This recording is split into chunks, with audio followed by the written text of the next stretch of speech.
empowering people to make decisions and have their decisions not work is a teaching moment. Hello, everyone. I'm Emily Drake, and this is Who's Missing.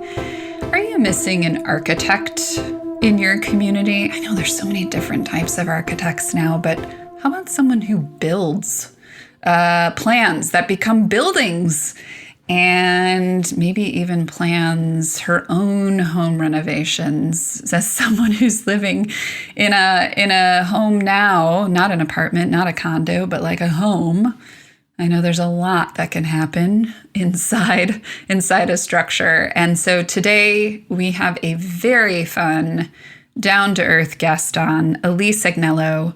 She has a master's in architecture from Harvard. She's the co-founder and design principal at the Chicago co-working space Guild Row. I am a proud member. It is amazing. Check them out on Instagram for all kinds of social opportunities, educational opportunities, chances to connect with great people, Guild Row. And Elyse is the founding principal of the architecture firm DAAN, D-A-A-N. We talk about not being too precious with things, staying open to the flow of how life unfolds. We talk about choosing what to listen to on any given day. There's a lot of noise, everybody. Lots of noise. How do you choose what to listen to? And the importance of stillness. So I think you're really going to enjoy Elyse. She is one of my favorite people. Can't wait to hear what your takeaways are.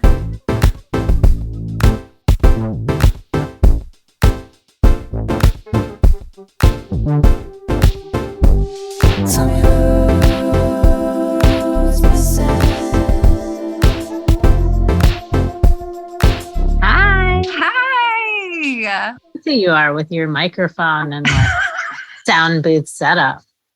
This is my partner's also, well, whatever. My partner's really a podcaster. Like he's had a podcast for 7 years and has a huge following and all this. So we just moved to this house in Oak Park about 6 weeks ago. Yeah. And like envision like a studio for him. And so in the meantime, he's got stuff I can use that is legit, versus me draping a blanket over my head, which would be fine for me. I mean, I'm just in the stock room, so all good. Wait a minute. That's not like your stack of plates. Here's my mantra lately, and I'm wondering what you make of this, if you agree or if it resonates. I've been saying for the past couple of weeks, I love my life and life is hard. Oh my God. Yes. I was just talking to someone because I was a little bit, I'm having this moment of juggling 2+ businesses and like having a family now that comes complete with a tiny person. And you know what? The path is the project. Like that's, whatever journey you're on, it's like, you're going to work hard, you're going to invest yourself, and it's live it and flow with it. Mm-hmm. So. Mm-hmm. I go to acupuncture every other week. She says, in Chinese medicine, the only malady is resistance, like resisting flow. Mm-hmm. And I was like, I'm having these terrible headaches. And she's like, where's the resistance? And it's like, because I don't want the headaches. Like, I don't want to feel this way. And, it's so funny. And I'd love to hear about like how you are like embodied in this season in your life, if at all, because, it's like, I don't want the headaches, but my body's like, well, you're going to have them. By the way, Excedrin, that's cute. I have no choice but to just live with the headaches. Right. What's your experience? Yeah, I feel like it's just like a crazy moment of ebbs and flows. And I do feel like I'm really good at deciphering the path, right? So there's a lot of noise that's happening in my day-to-day, right? There's designers at DAAN that have questions. And then there's like, all these things like with Guild Row, like how are we going to handle, staffing? What are we going to do with, cash flow? What are we, like what programs are we going to do? It's just like all of this like bombardment. And now there's new noise, right? Like there's like baby noise. I'm trying to hear better, if that makes sense. Like I'm trying to refine my ability to center and focus and like hear the right things and then like attack. So for me, the noise, if I'm not able to like kind of tact through it, like tact, meditate or just like center yourself and, put your listening ears back on and like decipher what you need to attack. Yeah, totally.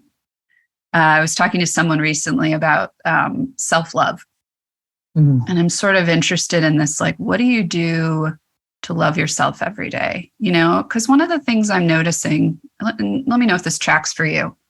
What I would call like high functioning people have a lot going on. There is this default of like, I don't have time for stillness. And the only thing, I'm going to just say this as a statement, that I think we all need is stillness when it comes to self-love. Otherwise, it's completely personal. Like how you do it, if it's manis and petties, if it's running, if it's whatever, like, but that stillness piece. And I think absent that, I want to know what you think about this. Like, there's not many rules around self-love. What works for you works for you. But the stillness piece feels really non-negotiable to me. Yeah. So for me, stillness is like not necessarily about like quiet or like personal time. It's like actually just like focus time. So I sitting at like in, the center of all these things, I find that like I'm constantly needing to be reactive and I'm constantly juggling. And so like yesterday, for example, I was attempting to work on a lease negotiation for a new space and be a mom. And I was like, this is not going to work. It's just, I can't spend 45 minutes almost getting an email out and like not giving full attention. So actually I just like closed down my computer. I was like, nothing bad is going to happen if I don't get it out tonight. And, got to just like spend some quality time with my little person. I think that making decisions, like really affirmative decisions about what you're doing with your time and playing offense, right? Like this is what this time is going to now be. I think I've said this to you in the past, like about entrepreneurship, about running businesses, like the volume of decisions of varying degree of importance, right? That fall into some of the noise that I was talking about before, but, the sheer volume of like what comes at you every day, that was not something, and like the humanity behind it. You're not just like making a decision as to whether like yellow or blue. It's no, this person's like coming to you with a question that they clearly have an opinion on that like, you have to consider the person behind the question. Definitely like that is one of the most taxing and fulfilling of like leading an organization. Yep. I think, it's interesting working with businesses that I do and clients, I'm sure you do too, when there's sort of this, like, I've always had the compulsion to like avoid things, like it'll just work out. And I think as an entrepreneur, it does work out. But this path that I've chosen, which, with my decision making, I sort of try to lead with the values of generosity and love. Like these are the two things that I just kind of keep coming back to. And I wonder, as I talk to people, especially, leaders in organizations, and they are struggling with being able to advocate for themselves and being able to sort of have a decision-making rubric, because when you work for an organization, I think there's this illusion that you're powerless. Like you're simply responsible for reacting. So what advice would you have for, or just thoughts that you would have for someone who's in an organization who feels a little stuck or just kind of helpless to make decisions?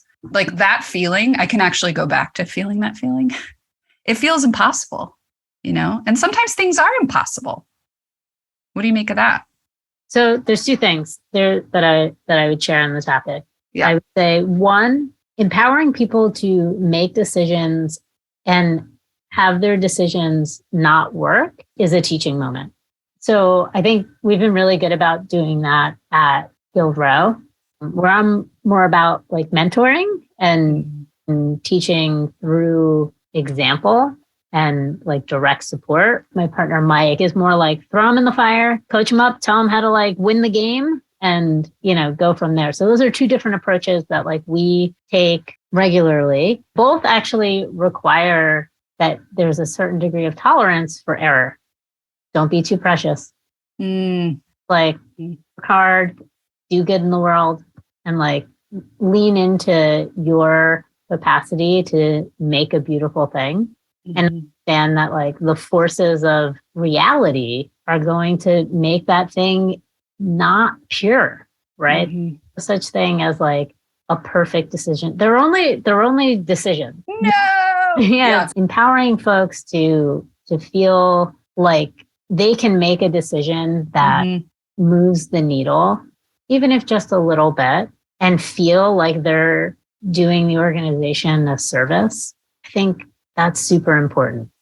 Yeah. And it requires a certain relinquishing of control and a degree of oversight that is once removed, right? Yeah. Like, yeah.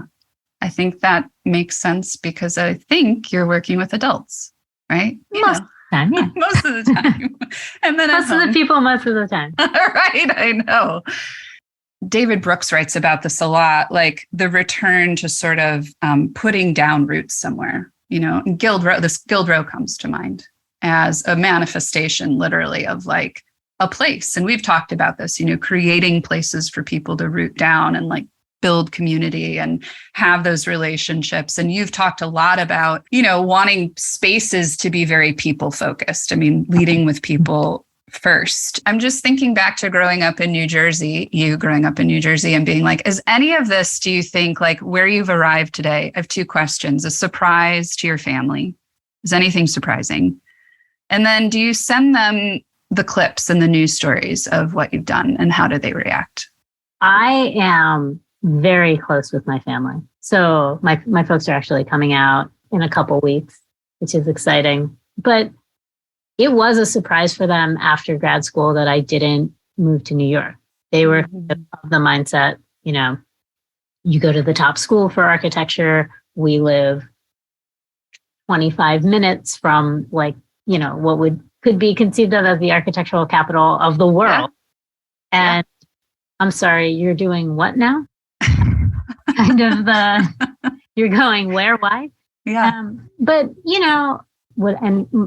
my response to that was always opportunity.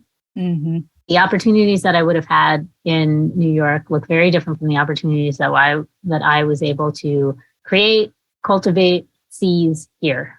And that is, that's just a fact. And I am texting with them like all week long, all the time. They want pictures of the baby. My mother and my father are members 1 and 2 at Guild Row. Oh, okay, John and Debbie. Yes. So they were like, as soon as you start selling those memberships, you send them our way and we're buying it. I'm like, guys, you are never going to use that. They're like, we don't care. Yeah. Because my dad's like, I want the number 1. Yeah. So I love that. It's quite funny when he comes in, he's like, you know who I am. I'm you guys know this? And everyone who works there is like, who is this guy? What? We don't know no. But yes, they are super excited about like all the press and they have been so supportive from day one, right? Yeah. Like, I would dedicate it all to them because they, at the end of the day, like they know nothing about architecture, design, any of that, but they have, anytime I've had a crazy idea or like said, I'm like, whatever, graduate from Michigan. I'm like, I'm moving to San Francisco. And they're like, don't you want to stay in New York? I'm like, nope.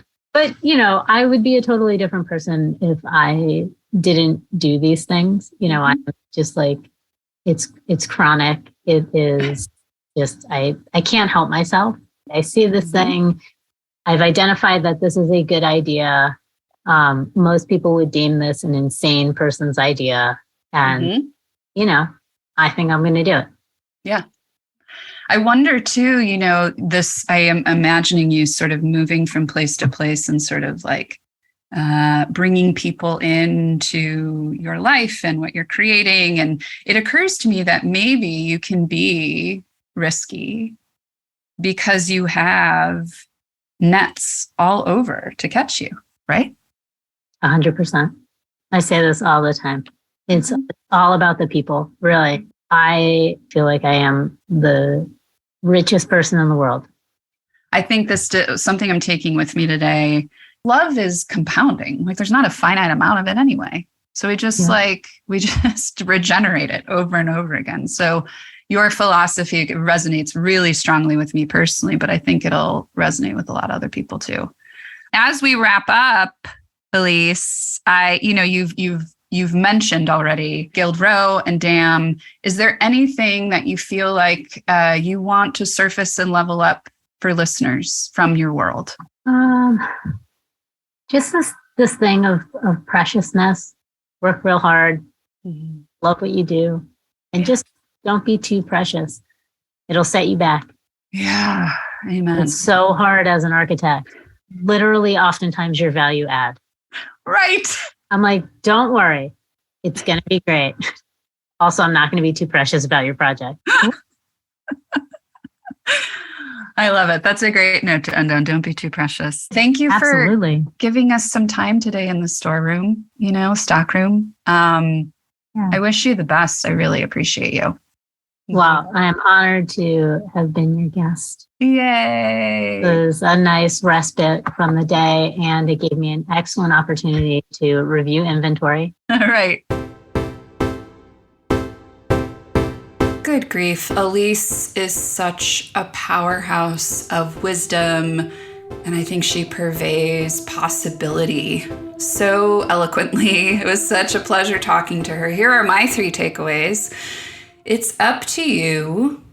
It's up to you what you listen to and what you focus your attention on. I talk to a lot of leaders who are really intent on managing time.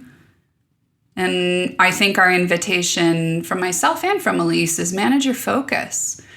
Second thing, stillness doesn't necessarily mean quiet time. So along this theme of focus, stillness is simply being focused on what you choose and not constantly being reactive. That is all we can control, folks. It's true. And my third takeaway, as a leader, the power of letting people make decisions that don't work as planned is a great teaching moment. So we, as leaders, need to have tolerance for error. I know that's hard, right? Because we got to get it right. And there's a lot on the line. And there's a P&L that we're paying attention to, profit and loss statement. And. But people are people, they're not machines. So mistakes will be made, and mistakes are where all that rich learning comes in, and the challenge that makes us even more of who we are, and thus even greater contributors to the world. So I hope you enjoyed. Don't be too precious with anything, and let us know what you think.